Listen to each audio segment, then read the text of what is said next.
Boom FM un Radio Dzeltenie Taureņi piedāvā Ēriks Loks seriālā Taureņu iela. Ir klāta Taureņu iela, ir klāta seriāls Taureņu iela, un seriālā, kā jau vienmēr, nav nekāds seriāls, mums nav nekāds viena aktieru teātris, mums, kā jau Valēž, mums ir ciemiņi. Šodien pie mums ir ciemiņš vārdā Frīdis. Čau! Jā. Čau! Čau, kā mēs tikko noskaidrojām, ka tev par Aivaru reti kurš uzrunā, bet, kā saka, skaidrības ieviešanai pēc papīriem tomēr esi Aivars Freimans. Jā, pasētā ir rakstīts. Bet mēs tevi saucam par Frīdi, visi tie, kas brauc ar močiem, tev arī sauc taču par Frīdi. Praktiski jā, Aivar ir daudz, vai ne, bet vārdu Frīdis gan es esmu sastapis vēl vienu reizi, bet droši vien, ka vēl ir kādi jāpaskatās īstenībā tā statistikā, gan jau ir. Bērnībā skatījāmies pa televizoru, bija TV Pirts, tur bija Frīdis. Jā, Pirtnieks Frīdis. Jā. Bija, bet to gan, man liekas, nedaudz atcerās. Redz, mēs atceramies. Tik veci cilvēki, ka vairs nav tik daudz. Nav arī noslēpums, ka lielākai daļai Latvijas iedzīvotāji tu asociējies ar šo te moto kustību un tās pirmsākumiem Latvijā. Jā, tā ir. Galā Vēbrāļa ordenis ir pirmais motoklubs Latvijā, kurš tapa 96. gadā. Tātad pagājušajā gada 1000 faktiski. Tātad 1996. gads, tas nozīmē, ka pavisam drīz, tad, kad Rio de Janeiro uzņems Olimpiskās spēles, Latvija uzņems Vēbrāļa ordeņa 20 gadu jubileju. Jā, apmēram. Jā, un tad tas viss panesās. Un kā tad tur tas sākās viss? Sākās, saprot, garlaicīgi bija braukt vienā. Īstenībā tā motokustība jau ir bijusi ļoti sen, man bija tiesības man ir no 1975. gada, un tad es arī sāku braukt ar Javiņu. Tajos gados tas bija izcilākais motocikls, protams. Un tur daudz jau tajos gados nemaz viņi nebija, tur, no kā izvēlēt. Jābuka, Vrovets, Iš, Minska. Kam bija vēl kaut kāda čezeta? Vai tas bija ekskluzīvs, tas bija baigi ekskluzīvs. Un ar Javiņām braucām un bija baigi forši. Bet pagāja laiks, un tad Javiņi vairs jau bija faktiski savu jau morāli bija novecojies. Tie bija 80. gadu vidus jau, kad jau mēs tā braucām, ka rāmi locījās un lūza un neturēja vairs. Un motori bija jāpārjauc sezonā 2 reizes, neturēja to brūķi. Braukšanas mēs jau bijām izauguši, jau puikas jau garajās biksēs staigājām jau. Gariem matiem. Jā, vai ne?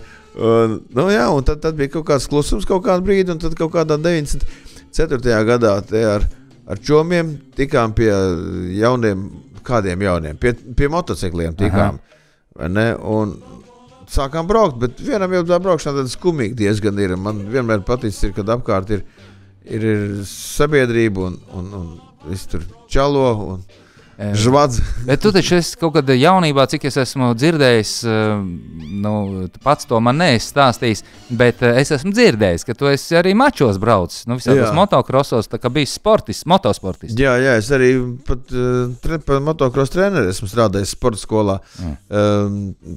Zaļinieku ielā, tātad bērni jautnes automotoskolā. 5 gadus nostrādāju pa treneri un Mārupas sporta klubu arī, un kaut kāds 15 gadus esmu veltījis šim sportam. Jā, ir tāds straips manā dzīvē. Redz, piemēram, te nesen viesojās pie mums Mairis Levans, slavens motosportists. Viņš saka, ka kopš viņš beidza tos savus sportiskos uznācienus, ka viņš nav kāpis uz moča nemaz virsū. Redz, ar tevi ir citādi pilnīgi. Jā, saprot, tas motocikls jau piešķir tādu beigo brīvības sajūtu. Iedomājies, tu sēdi mašīnā un tev ir jāredz panorāma. Faktiski tu redz, priekšā, cik tev jums netraucē, tu redz vai pa labi vai pa kreisi kaut ko mazliet, bet kopējo panorāmu tu neķer. Ja? Ar motociklu tu ķer visu kopīgo panorāmu un tu esi daudz tuvāk dabai un tā ir tā brīvības sajūta. Labi, bet braucot ar motociklu tu nevar noklausīties ziņas, ja? Mašīnās klausās tās ziņas. Jā, mašīnās klausos ziņas, bet tieši tas ir tas, kas motociklā man patīk, ka neviens nečakarē man galvu ar savām sarunām un man nav jāklausās ziņas un arī nav jāklausās mūzika. Es varu dungot to, ko es gribu. Ok, par tiem motoklubiem, tad kā tad tur nonāca pie tā, ka oficiāli jādibina? Tev jau neviens nevarēja traucēt braukt, paaicināt 3 draugus un braukt kopā kaut kur, bet redz, vajadzēja oficiāli dibināt klubu. Nezinu, kāpēc mēs aizgājām pa to juridisko ceļu īstenībā. Ja mēs esam noreģistrēti kā sabiedriska organizācija, mēs esam arī patentējuši savu zīmi, Vēbrāļa ordeni, un pateicoties šim patentam, Mēs īstenībā ļoti gaumīgi tā zīme ir. Es vienmēr esmu priecājies, un viņas 96. gads diezgan sen, un vienmēr esmu priecājies, kurš tur viņi izdomāja to zīmi. Man ir uzmetumi no šīm zīmēm, un faktiski viņi kopā ir kaut kādi 11 uzmetumi. Un mēs kaut kādu vēl cepām gaļu pie manas mājās, un es izvilku ārā šos uzmetumus, un jā, šis bija, protams, vislabākais variants, bet viņi ir kādi 11 varianti no tiem uzmetumiem. Jā, un tad pateicoties šim patentam, pateicoties šī zīmēm, mēs izplatām savu Vējbrāļu ordeņu šņabi, kurš arī Jūs paši ražojat, vai? Nē, ražo to rūpnīcu, bet mēs esam iedevuši savu zīmi, savu logo, kas mums ir patentēts, un tad līdz ar to tad viņš ir ar mūsu logo. Viņš arī tur būs Spirit and Wine tīklā. Ar jūsu svētību, tā teikt. Jā, mūsu pašu mēģināts un ieteikts, un galvenais, ka no rīta ir labi, un viss ir labi.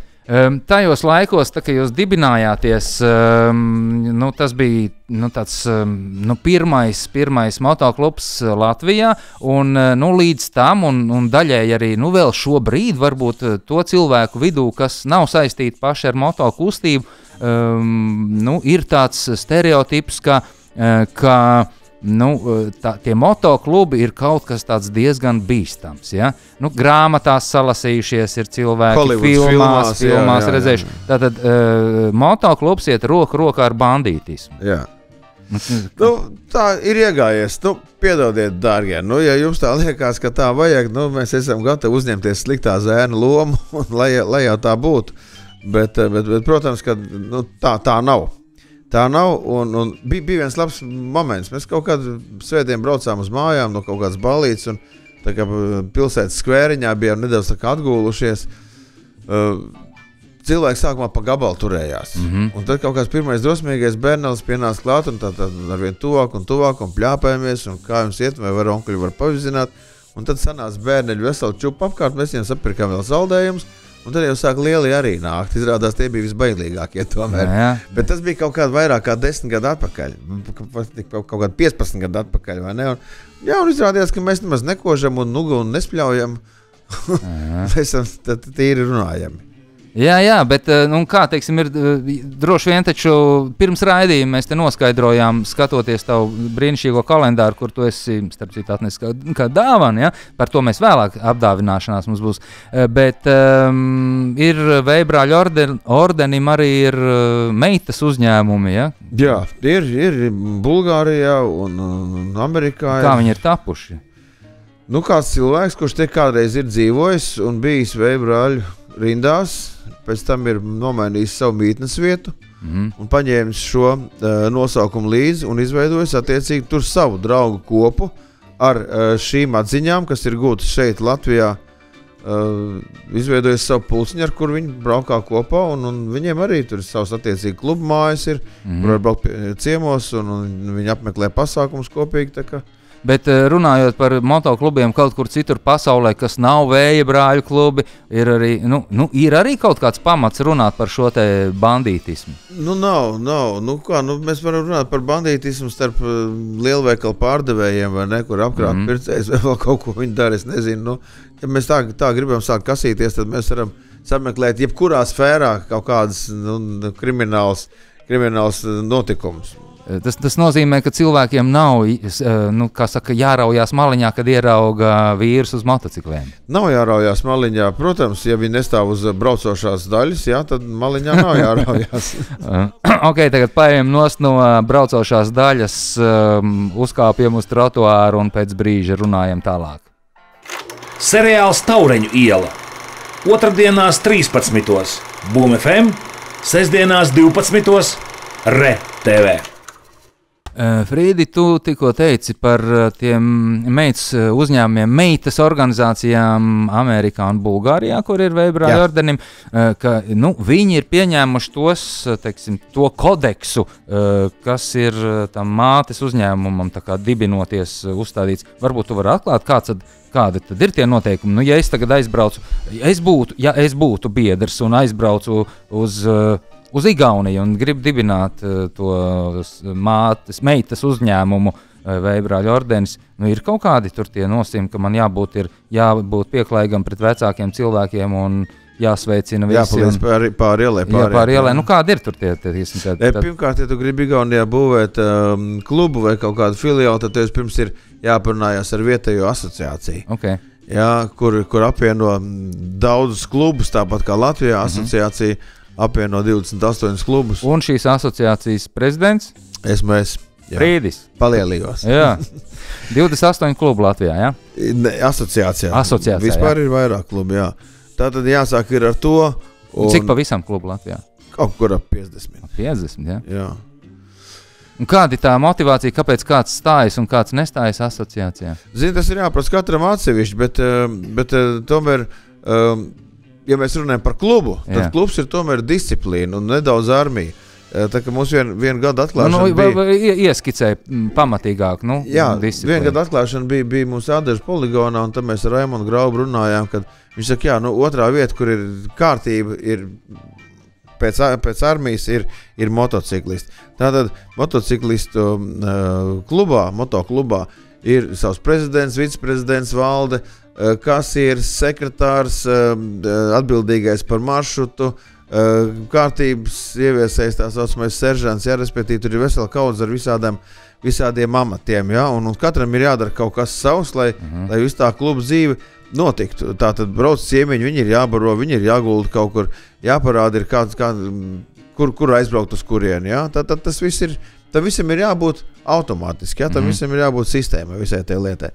Tā dzīvo klubs. Īstenībā tā dzīvo arī asociācija, Tātad asociācija neko neatšķirās no kluba, tikai asociācijas viens biedrs ir viens klubs. Tā tas notiek. Ok, labi. Nu, un tagad ir kalendārs pilns ar dažādiem pasākumiem. Jā. Varbūt kaut ko par tiem.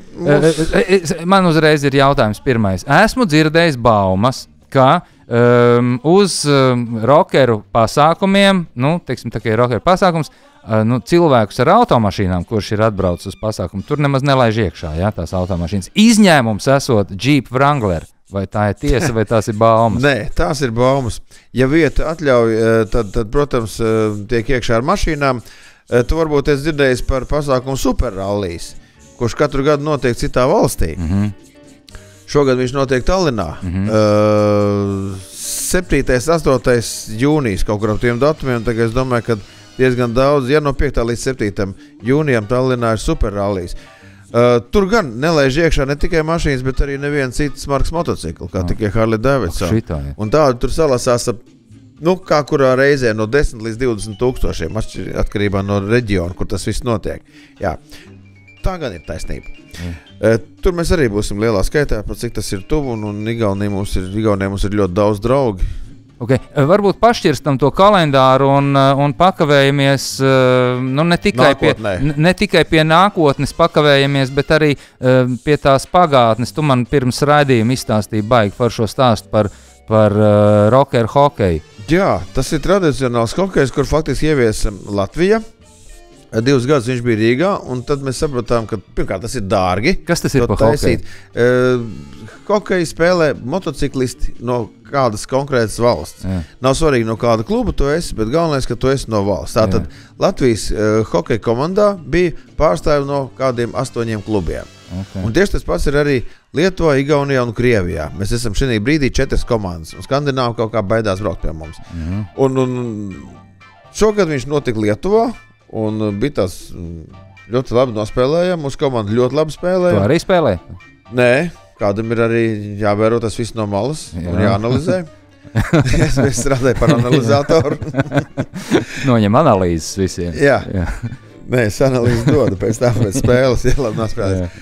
Un 8-1 vinnējām Krievijas izlasi. Wow. Jā, te vajadzēja redzēt. Un galvenais priekšā mums sēdēja un pēc tik goli tur bija, tā kā zirņi no pāks cārā, un es tik atkal uzsit pa pleci, saku, veči, atkal ir. Viņš saka, izbeidz, man jau plecs sāp, no tā viens sveicieniem. Man uzreiz tas jautājums, vai mūsu komandai ieskaitīja visus golus? Tanī spēlē. Man liekas, ka ieskaitīja arī kādu, kas nebija vārtos. Nu, tur tā vaina var būt, jā? Varbūt, jā. Mums bija tiesneši labi. Jūsējie, mūsējie. Mūsējie. Tad atnāca jūsējie, tas ir mūsējie. Nu, tas bija vienā filmā. Bet, tas gari jāstāst. Ok, pie pasākumiem ķeramies. Jā, pasākumi jau ziemā arī pietiek, bet galvenie pasākumi, protams, ir sezonas atklāšana. To jau jūs visi esiet manījuši, cienījamie klausītāji un skatītāji. Neviens stāvēja rindā, sastrēgumos, un, diemžēl, daudzi neredzēja parādi, jo tās rindas bija varbūt garāks nekā gribētos, bet tie, kas bija tuvu Brīvības ielai, es domāju, ka viņi noteikti neaizmirstīs to skatu, kad 4000 motociklu pārvietojās pa ielu, dažādi vai ne, un tur jau tā kā karnevāls notiek, katrs savādāk saģērbies, katram savādāks mocīts, laiks bija ideāls. Un nākošais pasākums lielais, kas mums notiek, tas ir Ventspilī, Kurlanda Bike Meet. Viņš notiek jūlijā no 19. Man pat nemaz nav jādomā. Kalendārs galds no 18. līdz 20. jūlijam Ventspilī pie jūras kempingā notiek Kurlands. Viņš notiek 10. gadu. Tātad viņš jau ir ar dziļām saknēm un daudz ārzemnieku brauc. Un tur arī būs daudz cilvēku un faktiski tur tās parādes, kas notiek pilsētas ielā, viņas ir vienkārši grandiozas. Es teikšu, ka tur pēc tās statistikas ir kaut kur ap 14,000 cilvēkiem, kas piedalās visā tajā pasākumā, ieskaitot skatītājus. Uz to ballēšanos var tikt tikai tie dalībnieki iekšā, vai arī jebkurš var, ja? Mēs to faktiski sākām, tā doma bija tāda, ka mēs pilsētē to svētkus taisījām, jo, moto pasākums, kāpēc, lai pilsētā nebūtu? Tur ir Ventspils pilsētas svētki, tur ir jūras svētki, tur ir vēl kaut kāda svētki, tur Asaku svētki, jā, un kāpēc, lai nebūtu motociklistu svētki. Un tad, protams, uz to vakaru pasākumu, ne tikai uz vakaru pasākumu, arī cilvēki no malas, no Ventspils nāk, jebkurā brīdī, kad viņi grib. Nu, forši. Es atceros, kādreiz bija vēl viena vieta, kur bija baigi forši, ka atbrauc džeki ar motocikliem. Tas bija, mēs savulaik taisīja Lucavsals airi, bija septembra sākumā, un tad bērniem par lielu prieku tur nobrauca onkuļi garām ar močiem un tur dabūja uzkāpt virsū mazie tur, kas atbraukuši no dažām citām pilsētām. Jā, un tad ir fotogrāfijas, protams, bez sava gala un jāskatās, lai neapdedzina kājas gar izpiltēm. Bet... Nu, kad tad ir sezonas slēgšana? Slēgšana ir septembra beigās Latvijā. Lietuvā ir oktobra pirmā nedēļa, mums ir septembra beidzamā nedēļa, bet viss tā vasara aiziet, ir braucieni saplānot kā nu kuram, vai ne, bet Tūlītās mēs paskatīsimies kartē, iedursim ar pirkstu kartē, uz kurien ir saplānots brauciens, un par to parunāsim mazliet pamatīgāk. Taureņu ielas jaunākās sērijas Boom FM YouTube kanālā un RTV.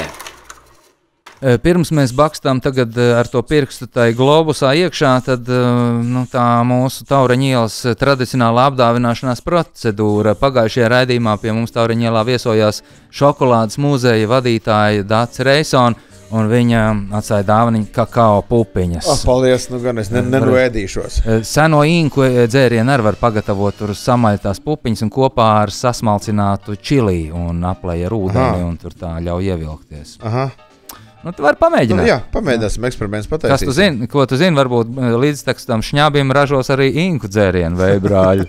Vai varbūt kafiju sāksim izplatīt. Nu, tagad tavu kārta.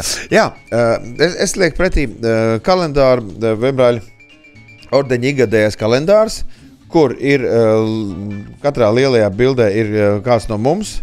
Šajā gadā arī ir Bulgārijas dalībnieki un lietuvieši un amerikāņi. Un šeit var redzēt visus pasākumus, kuros mēs piedalāmies. Nu, ne tikai mēs, bet faktiski tie visi ir pasākumi, kurus motoklubi rīko. Šeit var atrast katram savus dzimšanas dienas, un te jūs arī noteikti variet atrast, ka man nākamā otrdiena ir dzimšanas diena, un tas, kas šo kalendāru dabūs, droši vien, ka varēs svinēt. Jā, varēs nepazinīt, bet vienkārši varēs nosvinēt, jā. Uz tavu veselību pacelt. Protams, kādu... jā, uz savu uz citu veselību mēs bojām savu veselību. Jā. Un te kalendārā viss ir. Labi, vai tai kalendārā ir arī tas brauciens, kur tu pats esi sataisījies? Nē, vasarā? Šeit ir oficiālie braucieni, un šeit Es nevienam neteikšu, ka es braukšu uz Murmansku pēc Tallinas braucienu, un es nevienam arī neteikšu, ka es pēc Murmanskas braukšu tālāk uz Nordkapu, uz Norvēģijas pašiem ziemeļiem. Un cik ilgi tas būs tas brauciens aptuveni? Faktiski kaut kāds 2 nedēļas, kaut kā 4,500 kilometri. Es zvanīju pirms pāris nedēļām uz Murmansku, un ja mums visur ir draugi īstenībā, es pateikšu arī to, vai nekad mēs nebraucam galīgi uz Dulo, vai ne, bet mums faktiski gandrīz visur sagaida. Rīd, man tev baigi jāpasaka viena lieta ir, ka Murmanskā ir ne tikai draugi, tev, bet arī odi nenormāli daudz. Bet zini, kas tur ir? Pirms 2 nedēļām tur bija arī ļoti daudz sniegs. Viņš teica, ka šosei gan ir tīra, vai ne, un braukt var, bet sniegs diez vai būs līdz tam jūnijam nokus, jo kā viņi saka, jūlijā, augustā, tad Murmanskā sniegs nav. Jūnijā gandrīz 100% ka būs. Nordkapā viņš nenokūs vispār nekad. Tur var braukt tikai, kaut kāda +5 grādi gan tur būs, bet vai tur būs lietus, vai tur būs saule, to mēs nezinām. Ko tad tām riepām, ko tas ķēdes ņems līdzi, vai? Nē, kā jau es teicu, asfalts jau ir savs. Asfalts ir savs, tātad riepas paliek, riepas ir salikts visiem jauns, un motocikliem ir visas tehniskās apkopas veiktas iespējamās, jo tas tomēr ir tiešām vienīgais, ar ko mēs tur komunicēsim, būs ziemeļbrieži. Tie nevarēs nākt izstumt. Jā, varēs mums tikai sabatīt. Bet tas ir viens brauciens, pēc tam ir atkal brauciens rudenī uz Bulgāriju, brauksim pie savu meitas uzņēmumu un uz Horvātiju aizbrauksim, paskatīsimies, vai plūdi ir nokopti Serbijā. Kā strādā vietējās. Brauksiet uz Horvātiju, skatīties, vai plūdi nokopt Serbijā. Jā, bet kā tu aizbrauks uz Horvātiju, ja tu nebrauks Serbijā? Kā tu nebrauks uz Serbiju, jā, vai ne? Tad tā apmērā. Bet tas ir mans individuālais plāns, katram savu plānu, un parasti mēs rudenī tiekamies, un tad mums ir ko runāt un pārspriest. Un var spriest līdz jau nākamajai līdz atklāšanai, nākošā gada. Ok, paldies, Frīdi, lai vējš švīkst gar ausīm un lai labi ripo gan Nordkapā, gan arī tepat Latvijā. Paldies, ka atnāc Taureņu ielā. Izlaidīsim uz pakaļējā riteņa pa Taureņu ielu. Kā tad? Paldies. Seriāls Taureņu iela. Otrdienās 13. Boom FM, sestdienās 12. Re TV.